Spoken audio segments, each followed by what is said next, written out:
একবার নবী করিম সাল্লাল্লাহু আলাইহি সাল্লামের কাছে বলা হলো, হে আল্লাহর রাসূল, আমাদের একটা লোক, একজন পুরুষ আছে আমাদের মধ্যে, একজন পুরুষ ছিল আমাদের মধ্যে। এই লোকটা অনেক নামাজ কালাম পড়তো, খুব নামাজি হিসাবে প্রসিদ্ধ। ভালো করে খেয়াল করেন হাদিসটা, খুব ভালো করে। লোকটা খুব নামাজি কালামি হিসাবে সবার কাছে পরিচিত ছিল। কি হিসাবে পরিচিত ছিল? নামাজি। অনেক বেশি নামাজ পড়তো, 5 ওয়াক্ত তো বটেই, নফল সুন্নত সব নামাজ পড়তো, নামাজি মানুষ হিসেবে পরিচিত ছিল। শুধু তাই নয়, সে অনেক রোজা রাখতো। রমজানের রোজা তো রাখতোই, এর মানে হলো সুন্নত নফল আর বহু রোজা রাখতো। সে খুব রোজাদার মানুষ হিসেবে প্রসিদ্ধ ছিল। আরো শুনেন, শুধু এখানেই ক্ষান্ত নয়, লোকটা অনেক সাদাকা করত, প্রচুর 2 হাতে দান করত মানুষকে। ভাইরা আমার, প্রচুর পরিমাণ নামাজ, প্রচুর পরিমাণ রোজা, অনেক বেশি দান সদকা করত একটা মানুষ। এই কাজগুলা কি ভালো কাজ না ভালো কাজ না? নামাজ পড়া তো পড়া, আবার অনেক নামাজ পড়া, রোজা রাখা তো রাখা, আবার অনেক পরিমাণে রোজা রাখা, দান করা তো করা, আবার প্রচুর পরিমাণে দান সদকা করা। এটি কি ভালো মানুষের লক্ষণ না খারাপ মানুষের লক্ষণ?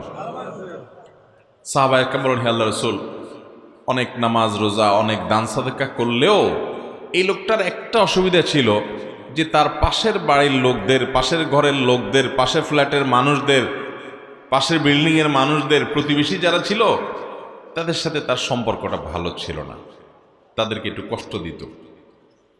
এই একটা সমস্যা ছিল। এখন এই লোকটার কি হবে? আল্লাহ তাআলা তার নবী সাল্লাল্লাহু আলাইহি সাল্লামের কাছে ওহী পাঠান জিবরিলের মাধ্যমে।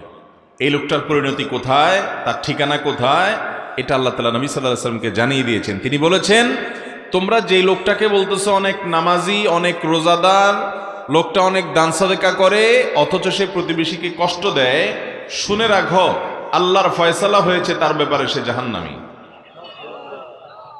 আল্লাহু আকবার। এরপরে সাহাবীরা বলেন, হে আল্লাহর রাসূল, আরেকজন মহিলা আছে, এটা তো পুরুষ, আরেকজন মহিলা আছে, এ আল্লাহর বান্দি, খুব বেশি নামাজ কালাম, খুব বেশি রোজা, খুব বেশি দান সাদকা করতো, এরকম কোনো প্রসিদ্ধি বা পরিচিতি নাই মানুষের মাঝে। ফরজ নামাজগুলো করত, ফরজ রোজাগুলো রাখতো, ফরজ দান করতো, অর্থাৎ মৌলিক বিষয় হয়তো ঠিক ছিল, কিন্তু অতিরিক্ত খুব বেশি করতেন, এরকম প্রসিদ্ধি, এরকম সুখ্যাতি, এরকম প্রশংসা মানুষের মুখোমুখি ছিল না। সাধারণ মানুষ বলা যেতে পারে। কিন্তু ভদ্রমহিলার একটা দিক ছিল যে তার আশেপাশে প্রতিবেশীর লোকেরা সবাই তার উপরে সন্তুষ্ট ছিল, সবার সাথে তার সুসম্পর্ক ছিল, কারোর সাথে সম্পর্ক সে খারাপ করতো না, কাউকে সে কষ্ট দিত না, এই জিনিসটা তার ছিল। নবী করিম সাল্লাল্লাহু আলাইহি সাল্লাম আল্লাহর কাছ থেকে প্রাপ্ত ওহীর আলোকে বললেন, তোমরা যে ভদ্র মহিলার কথা বলছিলে, যে খুব বেশি নামাজ রোজা করে নাই, খুব বেশি দান সাদকা করে নাই, কিন্তু প্রতিবেশীর অধিকার সে পাই পাই করে আদায় করছে, কখনো প্রতিবেশীকে কষ্ট দেয় নাই, জ্বালা যন্ত্রণা দেয় নাই, এই ভদ্র মহিলা আল্লাহর ফয়সালা হয়েছে, সে জান্নাতি। ও ভাই, প্রতিবেশীর অধিকার বোঝার জন্য আর কি কিছু দরকার আছে? আহা, কিন্তু আমরা কয়জন মানুষ বুকে হাত দিয়ে আল্লাহকে সাক্ষী রেখে বলতে পারবো যে আমি একজন মুসলমান হিসেবে আমার আশপাশে থাকা মানুষগুলোকে আমি কোনো কষ্ট দেই না, কোনো ডিস্টার্ব করি না, কোনো ক্ষতি করি না, পারলে উপকার করি? এরকম বলার মতো, এরকম ইমানি শক্তি আছে, এরকম নিজের প্রতি নিজের আস্থা বিশ্বাস আছে, এইরকম বলার মতো মানুষ আমাদের সমাজে অনেক কম। ঠিক না বেঠিক? আমরা নামাজ রোজার গুরুত্ব যতটা বুঝি, আমরা দান সাদকার গুরুত্ব যতটা বুঝি, ওয়াজ মাহফিল করা, ওয়াজ শোনার গুরুত্ব যতটা বুঝি, বাবারে কোরআন এবং হাদিস এটা জানা বোঝার গুরুত্ব যতটা বুঝি, এই বোঝাটা ঠিক আছে, কিন্তু প্রতিবেশীর অধিকার সম্পর্কে আমাদের সমাজের বেশিরভাগ বেনামাজি আর বেদিনদার মানুষ তো পরের কথা, নামাজি দিনদার মানুষরাও আমরা সচেতন না। এ হাদিস বলছে, শত সহস্র নামাজি, শত সহস্র রোজাদার, শত সহস্র দান দক্ষিণাকারী মানুষ জাহান্নামে যাবে প্রতিবেশীর হক নষ্ট করার কারণে। আল্লাহ তাআলা আমাদের সংশোধন হওয়ার তৌফিক দান করুন। ভাইরা আমার, আব্দুল্লাহ ইবনে ওমর রাদিয়াল্লাহু তাআলা আনহু একজন প্রসিদ্ধ সাহাবী, খলিফাতুল মুসলিমিন ওমর ফারুক রাদিয়াল্লাহু তাআলা আনহুর ছেলে, অনেক জ্ঞানী একজন সাহাবী ছিলেন, আলিম সাহাবী আব্দুল্লাহ ইবনে ওমর রাদিয়াল্লাহু তাআলা আনহু। তার বাসায় একবার ছাগল জবাই করা হয়েছে, বকরি। কি জবাই করা হয়েছে ভাই? ছাগল বা বকরি জবাই করা হয়েছে। তিনি তার বাসার পরিবারের লোকদেরকে বললেন যে আচ্ছা, ছাগল যে জবা হলো, আজকে আমাদের বাসায় রান্না বাড়া হবে, খাওয়া দাওয়া হবে বুঝলাম, কিন্তু আমাদের পাশের বাড়িতে যে ইহুদি থাকে, প্রতিবেশী যে আছে, কোন ধর্মের অনুসারী? ইহুদি। এই ইহুদি প্রতিবেশী যে থাকে, আমাদের এই ছাগলের গোশত থেকে তার বাসায় পাঠানো হয়েছে কিনা, তাকে হাদিয়া দেওয়া হয়েছে কিনা, দুইবার জিজ্ঞাসা করেছেন যে আমাদের ইহুদি প্রতিবেশীকে আমাদের ছাগল থেকে গোশত দেওয়া হলো কিনা, দুইবার জিজ্ঞাসা করেছেন, একবার না। বাসার লোকজন বললেন না, তাকে দেয়া হয় না, মানে ইহুদি হোক প্রতিবেশী, সে অন্য ধর্মের অনুসারী, খ্রিস্টানও না, ইহুদি। খ্রিস্টানের চাইতে আরো ডেঞ্জারাস, তো তাকে দেওয়া হয়নি। তখন আব্দুল্লাহ ইবনে ওমর রাদিয়াল্লাহু তাআলা বলেছেন, শুনো, আমি নবী করিম সাল্লাল্লাহু আলাইহি ওয়াসাল্লামের কাছ থেকে শুনেছি, তিনি বলেছেন, মাজাল জিবরিল ইউসিনি ফিল জার হাত্তা জানান্তু আন্নাহু সায়ুয়ারিসু। নবী করিম সাল্লাল্লাহু আলাইহি ওয়াসাল্লাম বলেছেন, শুনো, আসমান থেকে জিবরিল আল্লাহর পক্ষ থেকে ওহী নিয়ে প্রতিবেশীর ব্যাপারে এত বেশি আমাকে ঘন ঘন সাবধান করেছেন, খবরদার প্রতিবেশীর ব্যাপারে আপনাকে অ্যালার্ট থাকতে হবে, এটা একটা অ্যালার্মিং জায়গা, প্রতিবেশীকে কষ্ট দেওয়া যাবে না, তার কোনো অধিকার নষ্ট করা যাবে না, তার সাথে সুসম্পর্ক বজায় রাখতে হবে। এত বেশি আমাকে আল্লাহর পক্ষ থেকে ওসিয়ত, উপদেশ নিয়ে আসছে প্রতিবেশীর ব্যাপারে। আমার তো মনে হচ্ছিল, নবী সাল্লাল্লাহু আলাইহি ওয়াসাল্লাম বলেছেন যে এত বেশি, এতবার বলা হচ্ছে প্রতিবেশীর কথা, আমার তো মনে হচ্ছিল যে কখন না জানি বাপ মারা গেলে ছেলে মেয়ে যেরকম সম্পদে ওয়ারিস হয় এবং স্বামী স্ত্রী ওয়ারিস হয়, অন্যরা ওয়ারিস হয়, আমার মনে হচ্ছিল যে প্রতিবেশীর জন্য মানুষের পরিত্যক্ত সম্পত্তিতে একটা হিস্সা ঠিক করে দেওয়া হবে এবং সেও ওয়ারিস হয় কিনা, আমার সেই চিন্তা হয়ে গেছে। মানে এত গুরুত্ব দেওয়া আছে আল্লাহর তরফ থেকে জিবরিলের মাধ্যমে প্রতিবেশীর ব্যাপারে। ভাইরা আমার, এই প্রতিবেশীর সাথে আমাদের সুসম্পর্ক কার কতটা আছে, এই বিষয়টা আমাদেরকে যোগ বিয়োগ করতে হবে। আমাদের সমাজে দেখবেন যত গন্ডগোল, যত ফাসাদ, যত ভেজাল, যত ঝগড়া, যত রকমের সম্পর্ক নষ্ট হওয়া হতে পারে, এগুলো বেশিরভাগ হয় পাশের বাড়ির, পাশের দোকানদার, পাশের লোকদের সাথে, ঠিক না ঠিক? আমাদের যেই কাজটা সবচেয়ে বেশি ক্ষতি করবে, শয়তান ওইটা আমাদেরকে দিয়ে সবচেয়ে বেশি করায়, কারণ শয়তান আমাদের চিরশত্রু। আমরা যেন কোনোভাবে জান্নাতে যেতে না পারি সেই চ্যালেঞ্জ নিয়ে দুনিয়াতে শয়তান এসেছে। অতএব এই শয়তান আপনাকে আমাকে সে কাজ করতে দিবে না যে কাজ আমাদেরকে জান্নাতে নিবে, আর ওই কাজ আমাদেরকে দিয়ে করাবে যে কাজ জাহান্নামে নিবে। আর আমাদের কাজ হলো শয়তানের এই শয়তানি থেকে নিজেকে বাঁচিয়ে কোরআন এবং হাদিস আমাদেরকে যে আলোক উজ্জ্বল পথের সন্ধান দিয়েছে সে পথে চলা।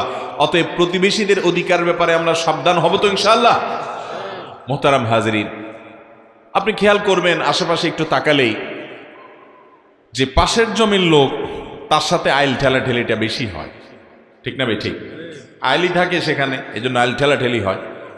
পাশের ঘরের লোক, তাদের সাথে দেখা যায় কথাবার্তাও নাই, জল ছলও নাই, উঠা বসাও নাই, আসা যাওয়াও নাই, অথচ ওই অনেক দূরে আরেক ফ্যামিলি, তাদের সাথে খুব রিলেশন, খুব সম্পর্ক, খুব বন্ধুত্ব, তাদেরকে দাওয়াত দিয়ে এনে বাসায় বালাবুরা রান্না করে খাওয়ায়, প্রতিবেশী বেচারার দিকে তাকায়াও দেখে না, ঠিক না বে ঠিক?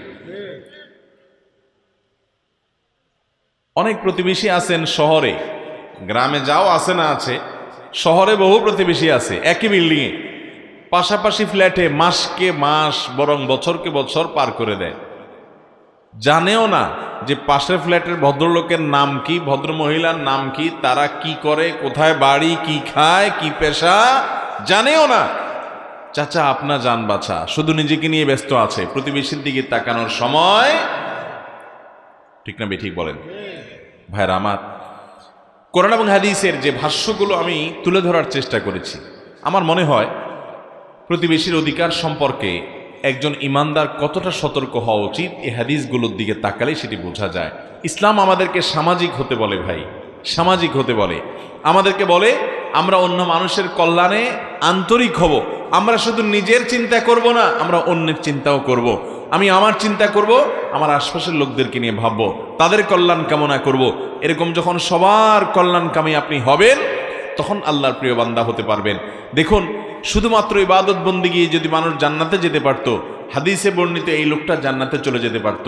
ইবাদত বন্দিগি মূল, সেটা তো করতেই হবে।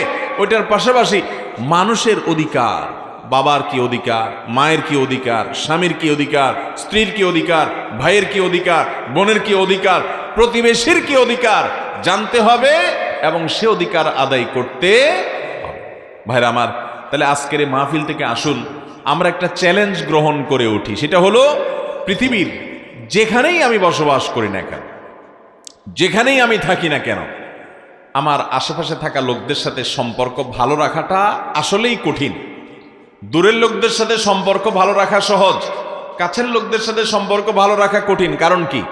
কারণ হলো একসাথে থাকতে গেলে তার দোষ ত্রুটি আমার নজরে পড়ে, তার দ্বারা আমার হয়তো একটা ক্ষতি তার অজান্তে হয়তো হয়ে যায়, তখন সম্পর্ক নষ্ট হয়, ঝগড়াঝাটি হয়, টুনটান হয়, কথা বাড়াবাড়ি হয়, ঠিক না বে ঠিক? আর এই জায়গাটাতে আমাকে চ্যালেঞ্জ নিতে হবে যে আমার প্রতিবেশী, আমার আশেপাশে থাকা লোক আমার যদি অধিকার নষ্ট করে, আমাকে যদি কষ্ট দেয়, তার জ্ঞাতসারে কিংবা অজ্ঞাতসারে, জেনে বা না জেনে, বুঝে বা না বুঝে, উনি যদি কষ্ট দেয়, আমি চ্যালেঞ্জ নিব জান্নাতের পথযাত্রী হিসেবে আমি কখনো আমার আশেপাশে থাকা প্রতিবেশীকে কষ্ট দেব। আল্লাহ আমাদেরকে আমল করার তৌফিক দান করুন। চেষ্টা করবো তো ইনশাআল্লাহ। আসুন একটু পাক্কা নিয়ত করে ফেলি ভাই, আমাদের কোন প্রতিবেশীকে আমরা কষ্ট দেব।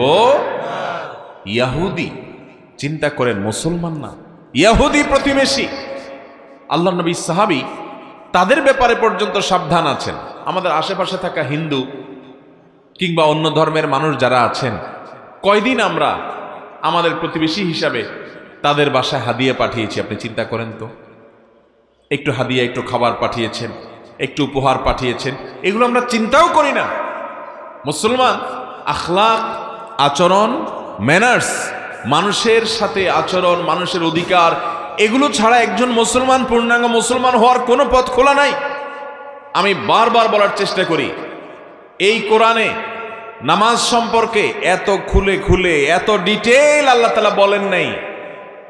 এজমালি কথা বলেছেন, পাইকারি কথা বলেছেন, খুলে খুলে বলা হয়েছে হাদিসে। কিন্তু আপনি কোরআন খুললে দেখবেন, কোরআনের পাতায় পাতায় দেখবেন, জায়গায় জায়গায় দেখবেন মানুষের অধিকার সম্পর্কে, কিভাবে মা বাবার প্রতি আচরণ করতে হবে, কিভাবে প্রতিবেশীর প্রতি আচরণ করতে হবে, কিভাবে এমনকি অন্য ধর্মের মানুষের সাথে আচরণ করতে হবে, খুলে খুলে প্রতিটা বিষয়। কারোর বাড়িতে গেলেন, অনুমতি দিল না, তাহলে না ঢুকে আপনি চলে আসবেন, তারপরেও না বলে ঢুকতে যাবেন না, সালাম দিবেন, অনুমতি প্রার্থনা করবেন। আপনি এভাবে দেখবেন ম্যানার্স এবং আখলাক, এমন আচরণ এই কোরআনের পৃষ্ঠায় পৃষ্ঠায় শেখানো হয়েছে। আজ পৃথিবীতে মুসলমানদের মধ্যে নামাজ কালাম পড়া মানুষ পাওয়া গেলেও আখলাকওয়ালা, মানুষের অধিকার আদায়ে সচেতন সতর্ক মুসলমান পাওয়া যায় না। আমরা ভালো মুসলমান হওয়ার চেষ্টা করব তো ইনশাআল্লাহ। আল্লাহ রাব্বুল আলামিনের কাছে আসুন দোয়া করি যে আল্লাহ, আমরা আমাদের যত প্রতিবেশী আছে, আমার ডানে, আমার বামে, আমার সামনে, আমার পেছনে, সবসময় প্রতিবেশীদের ব্যাপারে আমরা আন্তরিক হব, খোঁজ খবর রাখবো, তাদের হকগুলো আদায় করবো চেষ্টা করবো তো ইনশাআল্লাহ। শর্টকাটে জান্নাতে যেতে পারবেন, শর্টকাটে জান্নাতে যেতে পারবেন। মৌলিক কাজগুলো সব ঠিকঠাক রাখবেন, কোনো মানুষের অধিকার নষ্ট করবেন, ব্যাস, খুব শর্টকাটে জান্নাতে যেতে পারবেন। আমলের পাহাড় নিয়ে দাঁড়িয়ে আছেন, অনেক আমল করেন, কোরআন খতম করেন, জিকির আজকার করেন, তাসবিহ তেলাওয়াত করেন, দোয়া দুরুদ করেন, বহুত আমল আছে, মাগার মানুষের অধিকার আদায়ের ব্যাপারে আপনার খোঁজ খবর। কোরআন এবং হাদিস সম্পর্কে আমার ক্ষুদ্র যতটুকু ধারণা এবং ইলম হয়েছে, সে আলোকে আমি বলতে পারি ভাই, জান্নাত বহুদূর। অতএব মানুষের অধিকারে সাবধান হবো তো ইনশাআল্লাহ। দেখেন, প্রতিবেশী, তার সাথে আমাদের অনেক ঝামেলা হতেই পারে, কারণ সে পাশে থাকে। আর এই জায়গাটাতেই আমাকে কি নিতে হবে? চ্যালেঞ্জ নিতে। আমরা যখন বাসে কোথাও যাতায়াত করি, চেয়ার কোচে বা এই জাতীয় কোনো গাড়িতে, আপনি খেয়াল করবেন অনেকে দেখা যায় যে বাসের যখন বসে আছেন আপনি, আপনার পাশের সিটেলা কিন্তু আপনার প্রতিবেশী, 6 ঘন্টার প্রতিবেশী, 5 ঘন্টার প্রতিবেশী, পাশাপাশি যাচ্ছেন, ঠিক না ঠিক? পুরো বাসের যত যাত্রী আছে, এই যাত্রীদের মধ্যে আপনার পাশের সিট, আপনার সামনের সিট, আপনার পিছনের সিটে যে যাত্রীরা, তাদের অধিকার অনেক বেশি, কারণ তারা আপনার প্রতিবেশী যাত্রী, অন্যরা একটু দূরের যাত্রী। কথা কি বুঝাইতে পারছি? এখন আপনি খেয়াল করবেন যে অনেক সময় বাসের ভিতরে, আমি তো অনেক সময় দেখেছি, আপনারাও দেখবেন যে চেয়ার কোচ, চেয়ার যে বাস আছে, চেয়ার কোচ যে বাস আছে, এই বাসগুলোতে দেখা যায় ওই যে হ্যান্ডেল দিয়ে কি করা যায়, সিটটা একটু ডাউন করা যায়, যায় না? সিটটা ডাউন করে আরাম করে একটু শোয়া যায়, ভালো করে আয়েশ করে একটু বসা যায়, তাই না? তো অনেকে আছে দেখবেন যে এমন জোরে ডাউন করে, পিছনের যে প্রতিবেশী যাত্রী বেচারা আছে একেবারে তার কোলের উপরে, বুকুর উপরে যায় সিট পড়ে, ঠিক না ভাই? ঠিক। আর ওই প্রতিবেশীও দেখা যায় সেও আবার কম যায় না, অনেক সময় দেখা যায় সেও আবার রেগে অগ্নিশর্মা হয়ে বলে, এ ভাই মাথা মুতা ঠিক আছে আপনার? পাগল হয়ে গেছেন আপনি? আমার গায়ের উপর উঠবেন? এসব দৃশ্য আপনারা দেখছেন না দেখেন নাই? আহা, যদি আমরা প্রতিবেশী সম্পর্কে, প্রতিবেশী অধিকার সম্পর্কে সচেতন হতাম, তাহলে সিটটা ডাউন করার সময় পিছনে ভাইকে বলতাম, ভাই আমি একটু ডাউন করতেছি, একটু রেস্ট করতে হবে আমার, তো আপনার কষ্ট হলে বা বেশি ডাউন হয়ে গেলে একটু বললেন, এটা বলতাম। আর পেছনের লোকও বলতো, ভাই আর একটু উঠানো গেলে একটু ভালো হয়, যদি আপনার অসুবিধা না হয়, আমার একটু কষ্ট হচ্ছে। আর না হলে ভাই ঠিক আছে, এটা ঠিক আছে ভাই। এটা হলো মুসলমানের আচরণ। আর আগে যেটা বললাম যে ঢপ করে ডাউন করে আরেকজনের বুকের উপরে দিছেন, পিছনের দিকে তাকায় দেখতেছেন সে আগুন হয়ে রয়েছে, বলছে ভাই পাগল হয়ে গেছেন, আমার গায়ের উপরে উঠবেন? আপনি তখন পাল্টা আবার বললেন কি, যে ভাই আপনিও পিছনে ছেড়ে দেন, আপনার নিষেধ করছে কে? বলে কি বলে না? বলেন। আরে ঠিক আছে ভাই, হয়তো আপনি যা বলছেন তা একেবারে ভুল বা মিথ্যা না, কিন্তু লোকটা আপনার প্রতিবেশী, হোক 4 ঘন্টার জন্য, হোক 6 ঘন্টার জন্য, হোক 8 ঘন্টার জন্য, আপনি মুসলমান হয়ে থাকলে, নবী সাল্লাল্লাহু আলাইহি সাল্লামের এই হাদিসগুলো আপনার মাথায় থাকলে, আপনার এই প্রতিবেশীকে আপনি কষ্ট দিবেন না। নবী সাল্লাল্লাহু আলাইহি সাল্লাম বলেছেন, যার হাত, যার মুখ, যার আচার আচরণ, কথাবার্তা, কাজ কারবার দ্বারা তার প্রতিবেশী নিরাপদ থাকে না, তার প্রতিবেশী ক্ষতিগ্রস্ত হয়, কষ্ট পায়, আঘাত পায়, এই ব্যক্তি ইমানদার হতে পারে না, ইমানদার হতে পারে না, ইমানদার হতে। এই ফিল্টারিং এ কতজন ইমানদার টিকবে বলেন সমাজের মধ্যে? অতএব প্রতিবেশীর ব্যাপারে আমরা উদার চিন্তার অধিকারী হওয়ার চেষ্টা করব তো ইনশাআল্লাহ। কি কি দায়িত্ব পালন করবেন প্রতিবেশীর প্রতি? আসুন আমরা পয়েন্ট আকারে বোঝার চেষ্টা করি। নাম্বার 1, প্রতিবেশীর প্রতি সদ আচরণ করবেন, সদ আচরণ, এবং তার কাছে তার খোঁজ খবর নেবেন। সদাচরণ করবেন, ভালো আচরণ করবেন, রুক্ষ ব্যবহার করবেন না, তার খোঁজ খবর নেবেন, হাদিয়া তোহফা পাঠাবেন, এবং বিশেষ করে আপনি নিজের জন্য যা পছন্দ করেন তার জন্য তা পছন্দ করবেন। এটা হাদিসের ভাষ্য। নবী সাল্লাল্লাহু আলাইহি সাল্লাম বলেছেন, তোমাদের কেউ ততক্ষণ ইমানদার হতে পারবে না মা ইউহিব্বু লিজারিহি মা ইউহিব্বু লিনাফসি, যতক্ষণ পর্যন্ত তার নিজের জন্য যেটাকে লাইক করে, পছন্দ করে, প্রতিবেশীর জন্য সেটাকে পছন্দ করে। অতএব আমি যা চাই আল্লাহ আমার প্রতিবেশীকেও তা দেন, আল্লাহ আমি এটাতে খুশি, আমার প্রতিবেশীকেও সেটা দেন। এটা তো নাই, বরং আমাদের সমাজে আছে উল্টাটা। কি? যে আল্লাহ আশেপাশে সারা দেশে মানুষকে দেন, আমার আপত্তি নাই, কিন্তু আমার সামনের দোকানদারে দিয়েন না আল্লাহ। ঠিক না ঠিক? বাজারের দোকানদারের কথা বলতেছি আর কি।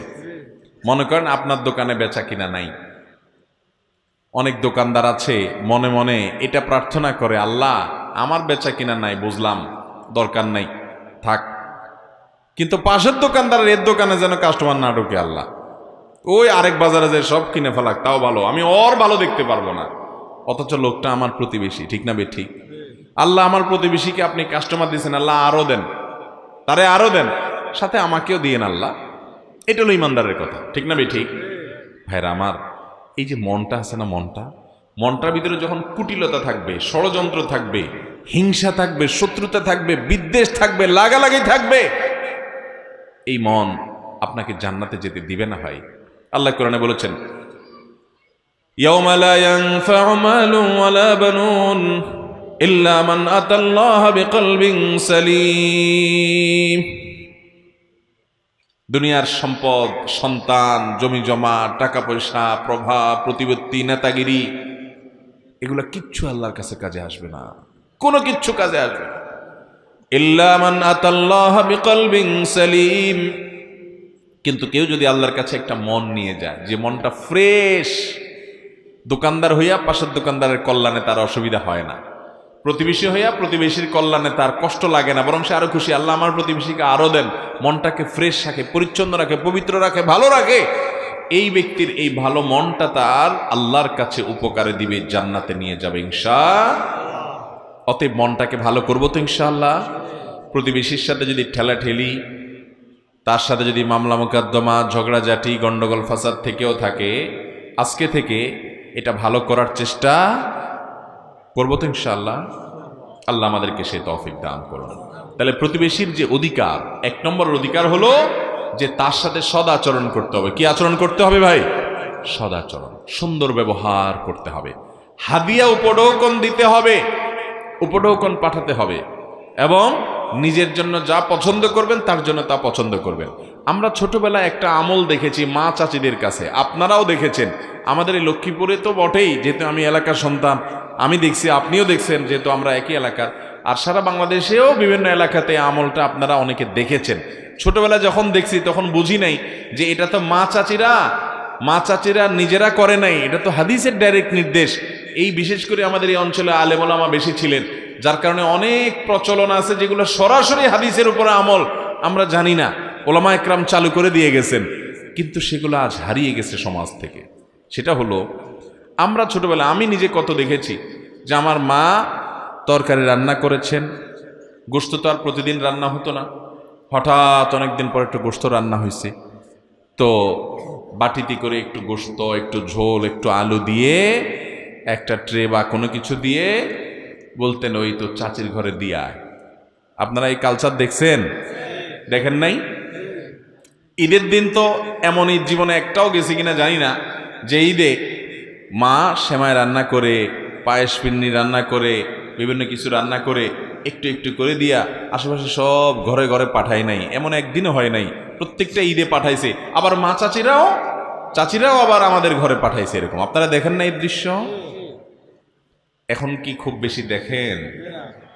আহা, আমরা শেষ হয়ে যাচ্ছি ভাই, আমরা শেষ হয়ে যাচ্ছি। নবী করিম সাল্লাল্লাহু আলাইহি সাল্লামের স্পষ্ট একটা হাদিস, এই হাদিস যখন পড়লাম আমি, তখন আমি অবাক হয়ে গেলাম, হায়, এই হাদিসের উপর আমলই তো আমাদের মা চাচিরা করতো। হাদিস পাইলো কোত্থেকে? ওলামা একরাম অধ্যুষিত এলাকা বৃহত্তর নোয়াখালী, তারা ঘরে ঘরে হাদিসের উপরে আমলগুলোর প্রচলন দিয়ে গেছেন। মানুষ জানতো না যে এটা নবী সাল্লাল্লাহু আলাইহি সাল্লামের নির্দেশ, কিন্তু চমৎকার একটা সৌন্দর্য ছিল। এটা শুধু এই এলাকা নয়, সারা দেশেই হয়তো ছিল, কিন্তু আমরা এলাকা বেশি দেখেছি, এটা ঘরে ঘরে দেখেছি। একেবারে আজন্ম কৃপণ মানুষ যে, সেও প্রতিবেশীর বাসায় কিছু দিত। হাদিসে আসছে, নবী আলাইহিস সালাম বলেছেন, তুমি যখন গোশত রান্না করবা, গোশতের পরিমাণ যদি খুব বেশি না থাকে, একটু ঝোলটা বাড়াই দিও, যাতে করে তোমার প্রতিবেশী বাসায় একটু দিতে পারো। প্রতিবেশী বাসায় যেন একটু দিতে। আজকাল সবাই দিনকাল ভালো ভাই, আলহামদুলিল্লাহ, সবাই খেয়ে পরে একটু ভালো আছে আগের তুলনায়। এই জন্য সবাই শুধু নিজের চিন্তা করি, আশপাশের চিন্তা আমরা করি না। এই জন্য আমাদের সন্তানগুলো অমানুষ হচ্ছে। তরুণরা, যুবকরা ম্যানার্স, ভদ্রতা, মনুষ্যত্ব তারা আজ ভুলে গেছে ভাই। এর অন্যতম কারণ পরিবার থেকে শিক্ষাটা নাই। আমরা আমাদের সময় দেখেছি তরুণরা মুরব্বিদেরকে দেখলে শ্রদ্ধা করে রাস্তার পাশে কাচুমুচু করে দাঁড়িয়ে অবনত হয়ে শ্রদ্ধার সাথে সালাম দিত। লোকটা কি পয়সাওয়ালা, ক্ষমতাওয়ালা, কে, এটা দেখার বিষয় না, লোকটা একজন বৃদ্ধ মানুষ, বয়স্ক মানুষ, সম্মান করত। ছিল না এগুলো? বাসে যখন পাবলিক পরিবহনে উঠতাম, দেখতাম যে আপনার একজন মুরব্বী চাচা উঠছে, যুবকরা কয়েকজন উঠে দাঁড়াই যেত সিট থেকে, বাবা বসেন, চাচা বসেন। দেখতেন না আপনারা এগুলা? এখন আছে এগুলা? এখন পারলে মুরব্বীরে বলবে, চাচা আমার একটু হাঁটতে কষ্ট হয়, আপনি একটু বসেন তো, আপনার গাড়ায় উঠি। ভাবখানা এরকম না? আহা, ঢাকার এক রিকশাওয়ালা চাচা একবার খুব দুঃখ করে আমাদের পরিচিত এক সাংবাদিক ভাই তার ঘটনা লিখছিলেন। বলেন যে দুঃখ করে এক রিক্সাওয়ালা চাচা বলছেন যে বাবারে, মনের ব্যথা কাকে বলবো, আমার ছেলের বয়সও না, আমার ছেলেও এর চেয়ে বড়, আমার মেয়েগুলোও এর চেয়ে অনেক বড়, এরকম পিচ্ছি পিচ্ছি পোলাপান হারাম সম্পর্ক করে, অবৈধ সম্পর্ক করে, হারাম রিলেশন করে, তথাকথিত গার্লফ্রেন্ড নিয়ে এসে রিক্সা উঠে যা তা আচরণ করে, কিছু বলতে গেলে ধমক দিয়ে বলে এই রিক্সাওয়ালা চালাও তুমি, বুড়া, তোমার কি কথা। আমাদের সন্তানরা আজ পশুত্বের গুণাবলী তাদের মধ্যে আজ চলে আসছে, মনুষ্যত্বের গুণাবলী আমাদের সন্তানদেরকে আজ হারিয়ে যাচ্ছে, ঠিক না বেঠিক? এর অন্যতম কারণ হলো পরিবার থেকে কোনো নীতি নৈতিকতা আদর্শের শিক্ষা চর্চা হয় না। ভাইরা আমার, সেজন্য প্রতিবেশীর অধিকার স্বরূপ ওই যে নবী সাল্লাল্লাহু আলাইহি ওয়াসাল্লামের সুন্নাহ আলোকে তাদের বাসায় আপনি দেখেন, ইহুদি অন্য ধর্মের অনুসারীতে বলে মুসলমানদের জন্য আল্লাহ কোরআনে বলেছে লাতাজিদান্না আশাদ্দান নাসি আদাওয়াতান লিল্লাযিনা আমানু আল ইয়াহুদ, ইমানদারদের সবচেয়ে বড় শত্রু দেখবা তোমরা ইহুদিদেরকে। এমনকি খ্রিস্টানরাও এত বড় শত্রুতা করে না ইহুদিরা যত শত্রুতা করে মুসলমানদের প্রতি। কোরআনের আয়াত, সেই ইহুদি চিরশত্রু। তার বাসায় আব্দুল্লাহ ইবনে ওমর রাদিয়াল্লাহু আনহু বলতেছেন যে ছাগল জবাই হয়েছে আমাদের বাসায়, গোশত গেছে তার বাসায়, ইহুদির বাসায় গোশত গেছে। দুইবার জিজ্ঞাসা করেছেন, যখন শুনছেন যান নাই, রাগ হয়ে গেছেন, কেন যায় নাই, সে আমার প্রতিবেশী। ভাইরা আমার, কোথাকার ইহুদি আমার মুসলমান ভাই, হতে পারে তার কোনো ত্রুটি আছে, হতে পারে তার কোনো দুর্বলতা আছে, হতে পারে তার দ্বারা আমার কোনো কষ্ট হয়, উনি বুঝেন না, কিন্তু দিন শেষে সে আমার প্রতিবেশী। আপনার রক্ত সম্পর্কীয় আত্মীয় যেরকম আপনার কাছের, আত্মীয়র পরে রক্ত সম্পর্কীয় আত্মীয়র পরে যদি আল্লাহর জমিনে কারোর অধিকার সবচেয়ে বেশি থাকে, সে হলো আপনার প্রতিবেশী। অতএব প্রতিবেশীর প্রথম অধিকার হলো তার প্রতি সদাচরণ করা, হাদিয়া তোফা দেওয়া, উপহার উপঢৌকন দেওয়া, খাবার দাবার পাঠানো, সুন্দর কথাবার্তা বলা, তাদের কল্যাণ চাওয়া, তাদের উপকার চাওয়া, তাদের ক্ষতি না চাওয়া, যে আমার প্রতিবেশীর ভালো কিছু হোক। এটা আদায় করবো তো ইনশাআল্লাহ। নাম্বার 2, প্রতিবেশীর কোনো প্রাইভেসি নষ্ট করা যাবে না। তাদের কোনো ব্যক্তিগত বিষয় যেগুলো ছিদ্রান্বেষণ করলে জানলে তাদের ব্যক্তিগত অধিকার নষ্ট হয়, সেগুলো নষ্ট করা যাবে না। আপনি খেয়াল করবেন, গ্রামে শহরের সব জায়গায় প্রতিবেশীর জন্য কোনো দুর্বল কোনো পয়েন্ট পায় তো অনেকে আছে দেখবেন কান খাড়া করে শুনে রাখে, ঠিক না ঠিক? গ্রামে অনেক মহিলা আছে দেখবেন যে তাদের চোখগুলো এক একটা সিসি ক্যামেরার মতো, যে পাশের বাড়ির মহিলা কোনো কারণে স্বামীর সাথে একটু তর্কাতর্কি হইল আর কি, বেড়ার ফাঁক দিয়ে এমনি করে চোখ দিয়ে তাকায় থাকে, ঠিক না ঠিক? কান পাইতে থাকে, একদম পারে না, ওয়াল ভেদ করে শোনার চেষ্টা করে, একটু দুর্বল পয়েন্ট পাইলে তারে ঘায়েল করবে পরে। এই রোগটা আছে না নাই? ভাইরা আমার, কারোর বাসা বাড়িতে উকি মারে যে উকি, হাদিসে আসছে ওর চোখ তুলে ফেলার মতো অপরাধ করছে, এত বড় ডেঞ্জারাস অপরাধ। কিন্তু অপরাধটা অনেকেই করে, কি করে না, তার ব্যক্তিগত দুর্বল বিষয় থাকতে পারে। এখানে আমি কান দেওয়া, চোখ দেওয়া, ওইটা আবিষ্কার করার চেষ্টা করা, দোষ বাহির করার চেষ্টা করা, ওটা পিছে লাগা, এটা একটা নিকৃষ্ট মানুষের চরিত্র, কোনো ভালো মুসলমানের চরিত্র হতে। অতএব প্রতিবেশীর অধিকারের মধ্যে থেকে এটাও গুরুত্বপূর্ণ যে তাদের ব্যক্তিগত বিষয়গুলোকে খুব হেফাজত করার চেষ্টা করা। প্রতিবেশীর স্ত্রী, প্রতিবেশীর মেয়ে, তাদের যে সমস্ত মহিলারা আছে তাদের ব্যাপারে দায়িত্বশীল হওয়া, তাদের দিকে দৃষ্টিপাত না করা, বাজে দৃষ্টি না দেওয়া। নবী করিম সাল্লাল্লাহু আলাইহি ওয়াসাল্লাম একটা হাদিস শুনেন, তিনি বলেছেন কেউ যদি কোনো মহিলার সাথে জেনা করে, একটা জেনার গুনাহ লেখা হবে, একটা জেনা করলে। কোন এক মহিলার সাথে জেনা লিপ্ত হয়েছে, তার আমলনামায় কবিরা গুনাহ, মহাপাপ লেখা হবে, সে একবার জেনা করেছে এটা। কিন্তু যদি কেউ তার প্রতিবেশীর কোনো মহিলার সাথে, মেয়ের সাথে জেনা লিপ্ত হয়, তাহলে তার প্রতিবেশী ভাইয়ের অধিকার নষ্ট করলো, তার অজান্তে তার পরিবারের কোনো মেয়ের চরিত্র হননের কাজ করলো, তাহলে নবী করিম সাল্লাল্লাহু আলাইহি ওয়াসাল্লাম বলেছেন তার আমল নামাতে 10টা জেনা করলে যে পাপ হয় সে পাপ লেখা হবে। ভাইরা আমার, আমাদের অনেকে আছে উকি মেরে আমাদের আশেপাশের প্রতিবেশীদের, মহিলাদের, তাদের ব্যক্তিত্ব আছে সেটাকে আমরা নষ্ট করি, খর্ব করি, প্রাইভেসি নষ্ট করি এবং তাদের পর্দার বিধানটাকে লঙ্ঘন করি এবং তাদের প্রতি আমাদের দায়িত্বহীনতার পরিচয় দিই। অতএব এটা করা যাবে না। নাম্বার 3, প্রতিবেশী যদি অসুস্থ হয় তাকে দেখতে যাবেন। তার যদি কোনো অসুবিধা হয় তার ব্যথায় ব্যথিত হবেন, তার কোনো আনন্দ হলে সে আনন্দে আপনি আনন্দিত হবেন, তার সাথে পরিচিত হবেন। বহু প্রতিবেশী আছে যে তার পাশের বাড়িতে যদি জিজ্ঞেস করা হয়, বিশেষ করে শহরের কথা বলছি, নামও বলতে পারে না যে পাশে কে থাকে, কি করে, কিছুই জানে না। কারণ কোনো যোগাযোগ উঠা বসা নাই। আর 4 নম্বর সর্বশেষ যেটা বলবো তা হলো আপনার দ্বারা যেন তার কোনো কষ্ট না হয়। গ্রামে কষ্ট এক ধরনের হয়, শহরে কষ্ট আরেক ধরনের হয়। গ্রামে কি কষ্ট হয়? কথার কথা, ধরুন দৃষ্টান্তস্বরূপ মোরগ ছাগল দিয়া, হাঁস দিয়া, গরু দিয়া, গৃহপালিত পশু পাখি দিয়া ডিস্টার্ব করে প্রতিবেশীর, আছে না নাই? আপনার হাঁস মোরগ যায় তার পুরা জায়গাটা নষ্ট করে, সব যেখানে সেখানে মুখ দেয়, কষ্ট দেয়। আপনার উচিত এটাকে নিয়ন্ত্রণ করা। অনেক প্রতিবেশী আছে নিজের জায়গাতে গাছ লাগাবে, কিন্তু গাছের ডাল পালা সব জায়গায় পড়বে কোথায়? শুধু আরেকজনের জায়গায়। এমন ভাবে পড়বে ওই বেচারার ওই জায়গা শেষ, ওইটা আর কোনো কাজে লাগবে।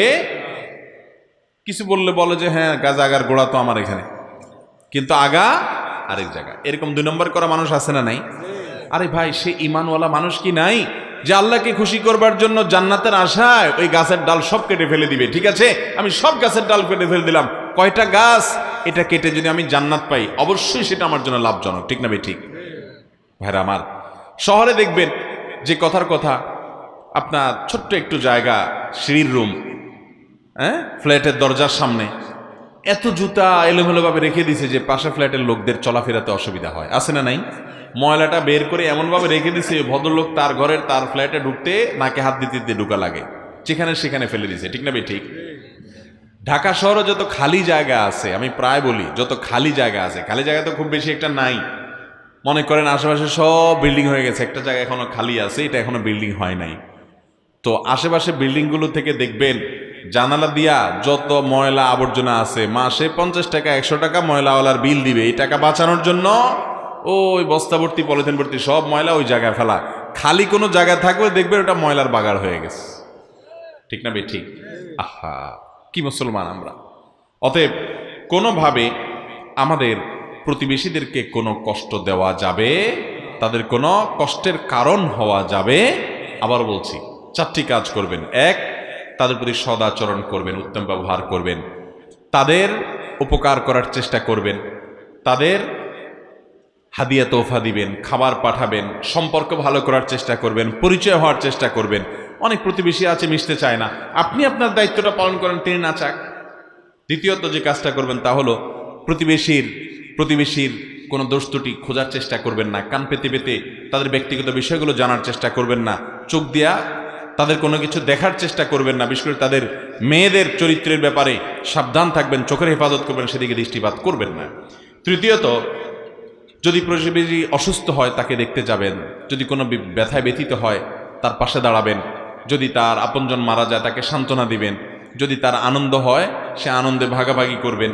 আর নাম্বার 4, কোনোভাবে কষ্ট দিবেন না, সেটা কোনোভাবেই না, জুতা দিয়ে না, ময়লা দিয়ে না, আচরণ দিয়ে না। অনেকে করে কি, ধুমধাড়াক্কা গান বাজায় রাখে, আছে না নাই? ইয়া হাই ভলিউমে গান বাজায় রাখে। ভাই, আপনার মনে অনেক ফুর্তি, আপনি দরজা জানালা সব বন্ধ করে গানের তালে তালে লাফাইতে লাফাইতে আপনি ফ্যানের সাথে ঝুলে যান, আল্লাহর সাথে আপনি বুঝেন। কিন্তু আপনি আপনার প্রতিবেশী, তার তো মন খারাপ থাকতে পারে, আপনি তাকে গান শুনতে বাধ্য করবেন, তার ঘুম হারাম করবেন, এই অধিকার ইসলাম আপনাকে দিছে? কোনো বিবেকবান মানুষ এটা করতে পারে? কিন্তু এই অহেতুক কাজগুলো আমাদের অনেক তরুণরা করে। ধুমধাড়াক্কা গান শুনতেছে, বাবা তুমি গান শুনবা, হেডফোন দিয়ে শুনো, তোমার গুনাহ হবে, তুমি আল্লাহর সাথে বুঝবা, কিন্তু আরেকজনকে তুমি গান শুনতে বাধ্য করতে পারো? আমরা অমুসলিমদেরকে দেখি ইসলামের সব সৌন্দর্য অনেকগুলো তারা নিয়ে গেছে, অনেক সৌন্দর্য তারা নিয়ে গেছে। আপনি উন্নত অনেক দেশে যাবেন, জাপানে যাবেন, বিভিন্ন দেশে যাবেন, দেখবেন সবাই হেডফোন দিয়ে কথা বলে, এবং কথা বলার সময় মুখে হাত দিয়ে কথা বলে, কেউ কারো ডিস্টার্ব করে না, একটু জোরে কথা বলে না যে কারোর ক্ষতি হবে কিনা, কারোর কষ্ট হবে কিনা। আমাদের দেশে দেখবেন মুসলমানের সন্তান লজ্জা লাগে, কোরআন হাদিসের এত বিবরণ যাদের জন্য রয়েছে, এত ওয়াজ মাহফিল তারা শুনে, আমল তাদের মধ্যে না, কি লাভ হবে এই মাহফিল শুনে যদি নিজেকে পরিবর্তন করতে না পারেন? এই জন্য বলেছি, আগেই বলেছি, এখান থেকে প্রতিজ্ঞা করে উঠবেন, আমার জীবনকে পরিবর্তন করবো ইনশাআল্লাহ, প্রতিবেশীকে কষ্ট দেব। আপনি হাই ভলিউমে গান বাজাচ্ছেন, আচ্ছা গান দরকার নাই, আপনি যদি ওয়াজও শুনেন, ভালো করে শুনেন, আপনি যদি কোরআন তেলাওয়াতও শুনেন, হাই ভলিউমে শুনতেছেন, আশেপাশে মানুষের ঘুম হারাম করতেছেন, সব হবে না, গুনাহ হবে? আপনার প্রতিবেশীর যদি কষ্ট হয় তাহলে ওই রকম জোরে তেলাওয়াত করলেও আপনার আমলনামা গুনাহ লেখা হবে। আমার কথা কি বুঝতে পারছেন? ট্রেনে বাসে অনেকে দেখা যায় ওয়াজ শুনতেছে, নাইট কোর্স, আরে ভাই আশেপাশে মানুষ ঘুমাচ্ছে, ওইদিকে খোঁজ খবর নাই। অতএব ভাইয়েরা আমার, আমাদের আওয়াজ দিয়ে, আমাদের ময়লা আবর্জনা দিয়ে, আমাদের ছেলে মেয়েদেরকে দিয়ে, আমাদের হাঁসমরক দিয়ে, আমাদের জুতা দিয়ে, আমাদের অন্য কোনোভাবে প্রতিবেশীকে কষ্ট দেওয়া যাবে? আল্লাহ তাআলা আমাদের সবাইকে প্রতিবেশীদের অধিকার সম্পর্কে দায়িত্বশীল এবং সচেতন হওয়ার তৌফিক দান করুন। জাযাকুমুল্লাহু খায়রা ওয়া আখিরু দাওয়ানা আলহামদুলিল্লাহি রাব্বিল আলামিন।